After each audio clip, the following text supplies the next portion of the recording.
Today we're going to be talking about complex PTSD, what it is and what it looks like.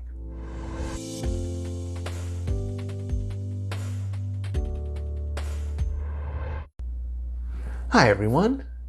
You've probably heard about PTSD or post-traumatic stress disorder, but have you ever heard the term complex PTSD?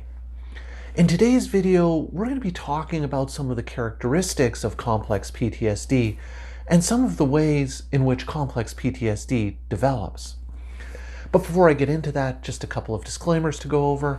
I'm a registered psychologist in the province of British Columbia, Canada, and this video is for informational purposes only. It is not intended as a substitute or replacement for advice from your doctor or mental health professional.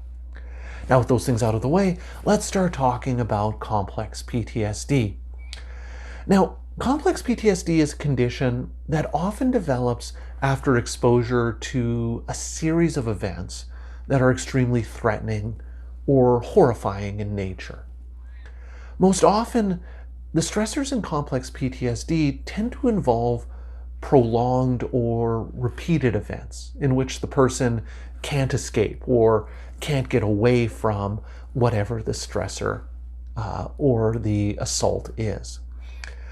This can include things like childhood neglect or repeated childhood sexual or physical abuse, domestic violence situations, torture, being a prisoner of war, experiencing human trafficking, prostitution, living in a region affected by war or genocide. One of the key features about these types of traumatic events is that they usually involve a high degree of interpersonal violence or some act of harm or malevolence inflicted by one person against another. Usually when the victim of the violence is vulnerable or defenseless, like when they're a child or if they are a prisoner of war.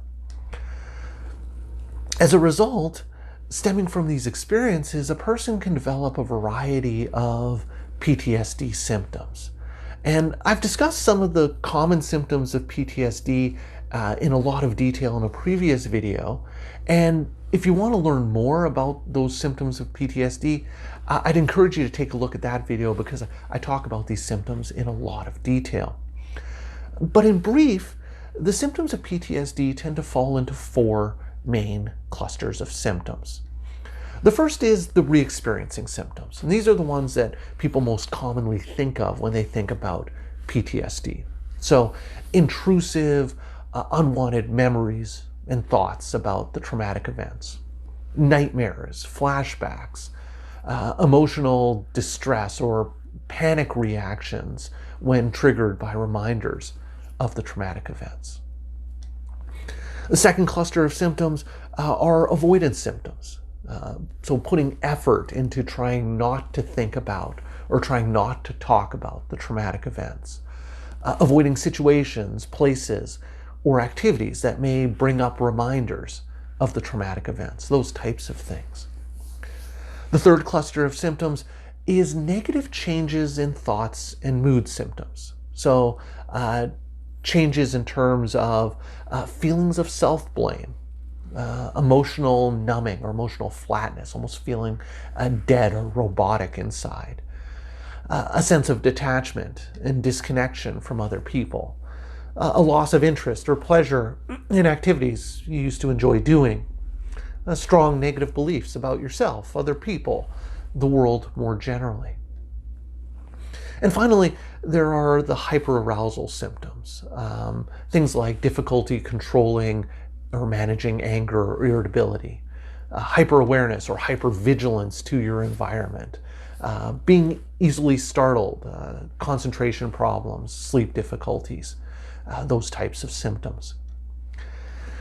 Now, in complex PTSD, the individual experiences all of the same symptoms that fall into each of these four symptom clusters of PTSD. But in addition, the individual can experience other symptoms that the way I like to think about them is it's almost like they're magnified or supercharged versions of the changes in thoughts and mood symptoms of PTSD. So complex PTSD involves sort of three clusters of symptoms. So difficulty sustaining relationships and feeling close to other people, having a very strong negative self-concept that involves feelings of worthlessness, guilt, or shame, and problems in managing emotional reactions. So let's start talking about each of these. So the first, interpersonal problems. So the interpersonal problems in complex PTSD can include things like social and interpersonal avoidance. The person may tend to avoid relationships. They may feel a sense of distance or being cut off from other people, or they may not feel close to anyone.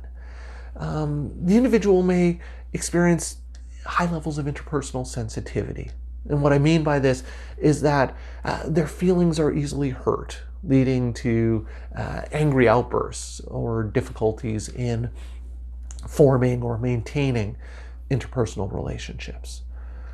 Other relationship difficulties include problems trusting other people and continuing in unhealthy relationships, because those are the types of relationships that the person knows. It's familiar. They believe that those are kind of what relationships are supposed to be like. The second subset of complex PTSD symptoms involves beliefs that a person may have about themselves. So seeing themselves as broken, defeated, or worthless. Having strong feelings of shame, guilt, failure related to the traumatic events. The person may experience a change in how they perceive themselves, feeling totally different from other people due to these strong feelings of shame and guilt. They may see themselves as contaminated or evil, or may feel like they're no longer human at all, empty, almost robotic inside. This is sometimes referred to as almost like a mental pollution or a mental contamination. It's almost like an internal sense of contamination that a person can't get rid of. The person may also experience a loss of their understanding of what's meaningful in life. They may lose a sense of what their core beliefs are, what their values are. They may lose a sense of their religious faith or hope in the world and other people more generally. Now, this experience has sometimes been referred to as mental death, almost like the individual loses their pre-trauma sense of self. This mental death is associated with a loss of faith and beliefs, a perception that I'm different from other people or that I'm damaged, a feeling that I'm alienated and unable to sort of connect with or to trust other people. Now, the final subset of complex PTSD symptoms involves a person having difficulty managing their own emotions. And this is sometimes referred to as emotional dysregulation. And this emotional dysregulation can take a variety of forms. It can take the form of self-destructive behaviors, excessive risk-taking behaviors, or self-harming behaviors. This may be driven by a sense of self-loathing or even just a general ambivalence about life. I just don't really care. The person may have difficulty regulating their emotions, resulting in extreme displays of anger, such as road rage or yelling or lashing out with violent aggression, even with relatively sort of minor provocation. They may experience extreme mood swings, fluctuating between periods of like intense anger to sadness to feelings of hopelessness and despair. And so what you might recognize is that these symptom clusters can also feed into one another. So for example, is the emotional dysregulation, this can contribute to severe interpersonal difficulties. in friendships, romantic and family relationships, and work relationships. So the more emotionally dysregulated I am, the more interpersonal problems I'm likely to have. So the key to understand is that in complex PTSD, it tends to have all of the same symptom clusters of PTSD. It includes all of the same re-experiencing, avoidance, and hyperarousal symptoms. But it also tends to include more severe and problematic negative alterations in thought and mood symptoms, including these difficulties in relationships, the person's perception that they're broken, damaged, fundamentally different from other people, and difficulties managing and regulating their emotional states. So I hope that gives you a better sense of what complex PTSD is, some of the nature of the symptoms of complex PTSD, and how complex PTSD arises from these kind of repetitive and prolonged exposures to traumatic events over a span of time.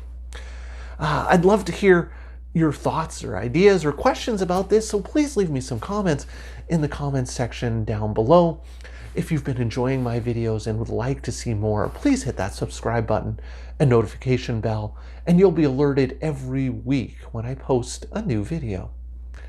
So that's all for today's video. As always, thank you for making it all the way to the end of this video, and I will see you in the next one.